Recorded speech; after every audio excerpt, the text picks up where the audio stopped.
Amis Scorpions, bonjour et bienvenue sur la chaîne des rêveries célestes. Alors, je voudrais d'abord vous remercier de venir sur cette chaîne. Merci si vous êtes déjà abonné. Merci si vous allez le faire tout à l'heure ou là maintenant, je ne sais pas. Mais en tout cas, on va voir ensemble les énergies, les événements pour le mois de juin pour vous les Scorpions, en sachant que c'est un tirage général, que je vais dire beaucoup de choses différentes et parfois qui vont peut-être vous sembler pas logiques ou pas cohérents avec votre vie. Mais sachez que bon, il y a quand même pas mal de monde qui regarde cette vidéo et qu'il y a pas mal de scorpions et que chacun a sa propre vie différente. Et donc, eh bien, il y a plusieurs messages dans ces cartes et c'est à vous de faire le tri, si je puis me permettre. Allez, c'est parti, on va découvrir les 4 cartes pré-tirées à l'instant pour vous, les Scorpions, pour le mois de juin. Allez, on y va. On a d'abord quoi donc? L'hérédité. Mois de juin, hérédité, Scorpion. Alors,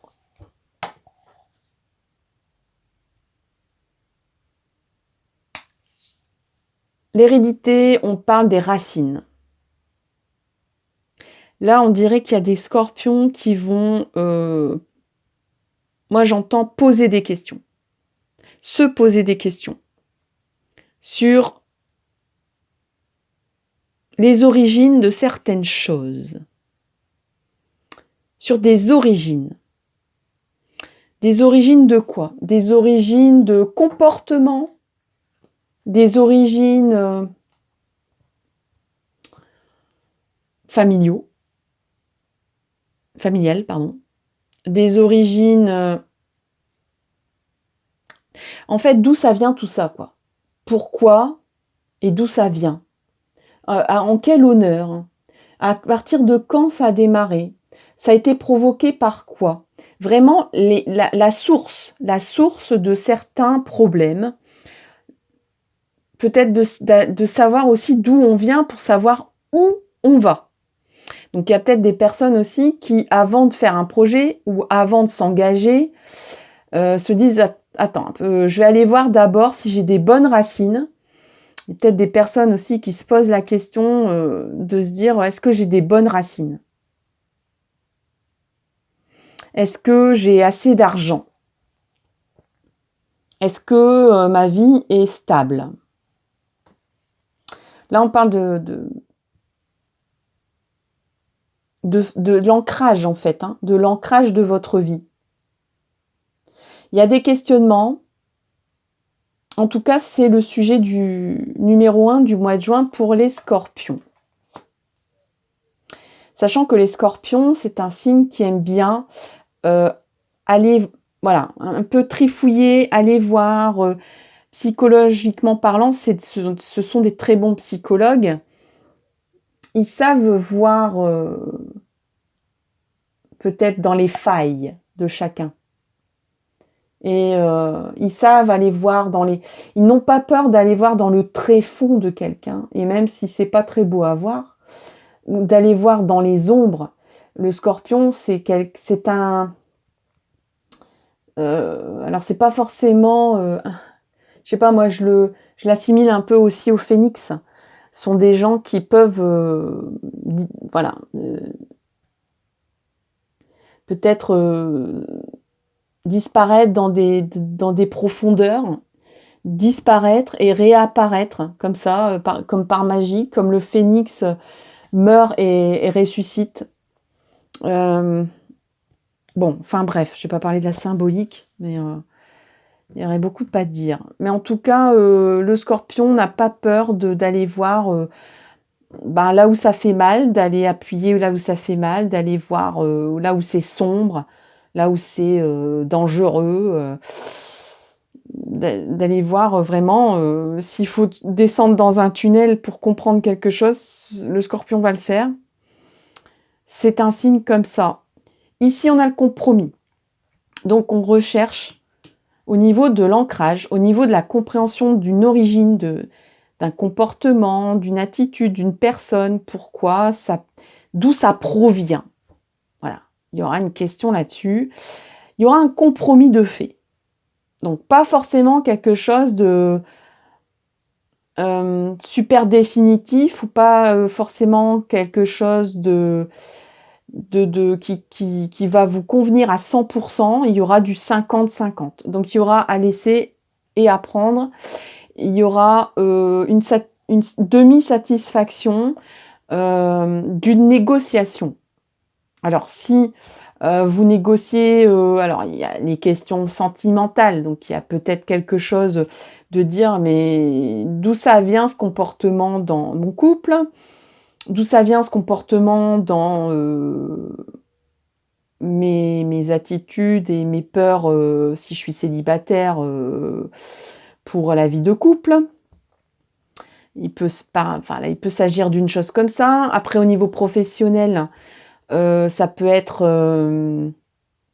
de dire mais à l'origine moi je suis telle personne, j'ai tel rôle dans l'entreprise, où vous êtes allé voir peut-être au fin fond de choses, peut-être que vous êtes allé voir dans les comptes et puis que vous avez dit mais en fait à l'origine on travaillait comme ça, pourquoi on travaille plus comme ça? Et que bon du coup vous êtes en train de négocier ou vous allez négocier au mois de juin un compromis, peut-être pour revenir aux origines de votre façon de travailler ou de votre fonction, ou peut-être pour un rééquilibrage financier, c'est possible, parce qu'on a la balance. Donc il y a peut-être un rééquilibrage budgétaire aussi. Alors peut-être concernant votre travail, mais peut-être concernant votre propre budget familial. Donc là, il se peut que soit ça vous tombe dessus, qu'on vous dit mais à l'origine en fait il y avait une dette de autant et donc on a revu un petit peu et on vous demande tel remboursement et puis vous dites bah oui mais bon à l'origine moi le pourcentage il n'était pas de 10%, il était de 5%, donc vous allez obtenir les 5%, mais il faudra quand même payer quoi. Enfin, ce genre de choses. C'est un exemple, c'est vraiment un exemple pour illustrer. Moi j'aime bien faire des illustrations comme ça. C'est pas forcément ce qui va vous arriver. Transposer un peu ce qui vous attend et ce que vous peut-être vous redoutez au mois de juin. Là, c'est peut-être un réglage de compte, tout simplement, mais vous allez le négocier. Donc, il y aura un compromis, c'est-à-dire du 50-50. Donc, il y aura des choses que vous allez devoir lâcher et des choses que vous allez obtenir. Voilà. La moitié, vous l'obtiendrez et l'autre moitié, il faudra le donner. Qu'est-ce qu'on a d'autre? Pouf, pouf. Le temps. Alors, le temps et l'hérédité.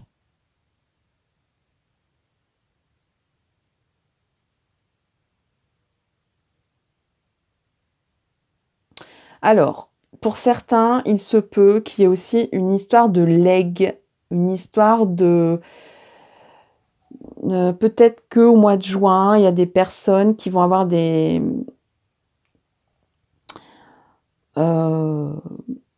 négociations liées à un héritage peut-être, ou pour des personnes peut-être... là, je sens vraiment des histoires financières en fait, hein. Des pourparlers. Pour des personnes, c'est encore une fois une illustration, qui sont séparées, qui ont eu un bien ensemble.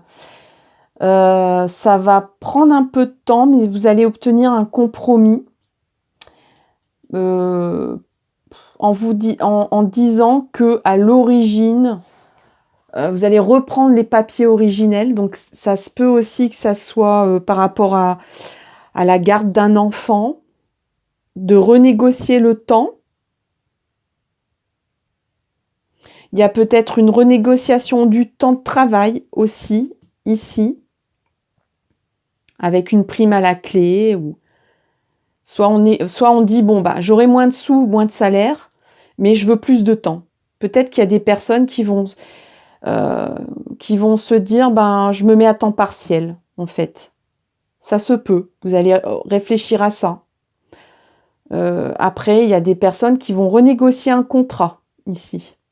Que ce soit un contrat de garde familiale, un contrat de legs, un contrat d'héritage, un contrat de propriété. Là, il y a des renégociations. Ça va prendre du temps ou ça a pris du temps. Vous avez trouvé que c'était long, mais ça va se débloquer au mois de juin.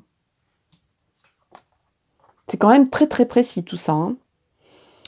Là, on a des histoires vraiment de propriété, de sous, de négociation, de salaire, de droits aussi. Mais il y a une entente à la fin.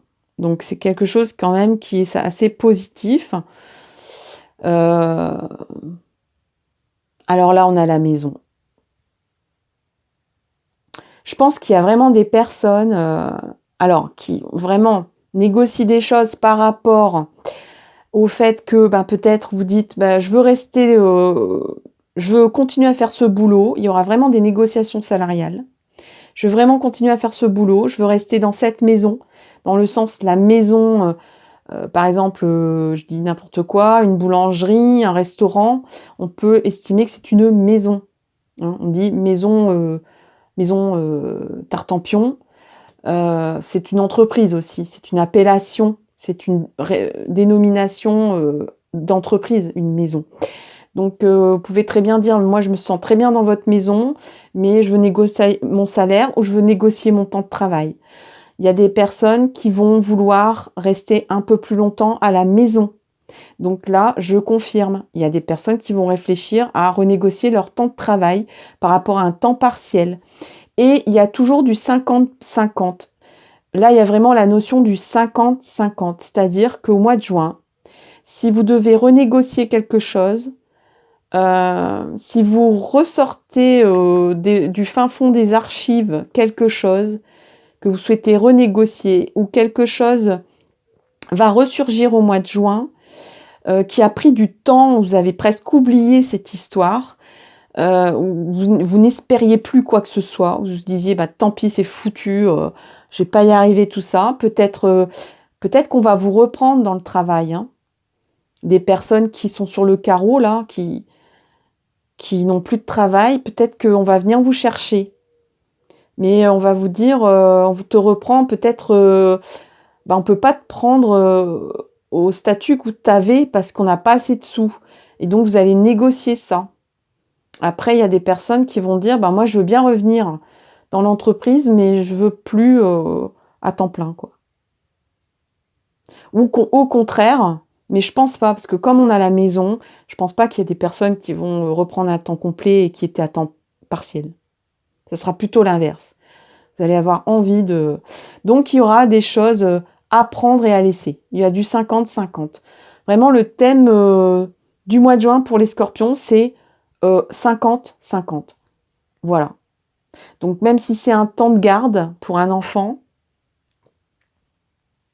si c'est des parts pour une maison, peut-être que vous n'espériez plus acheter une certaine maison, et en fait, elle est encore en vente. Donc, on va venir vous voir en vous disant, est-ce que ça vous intéresse encore ? À l'origine, ça vous intéressait.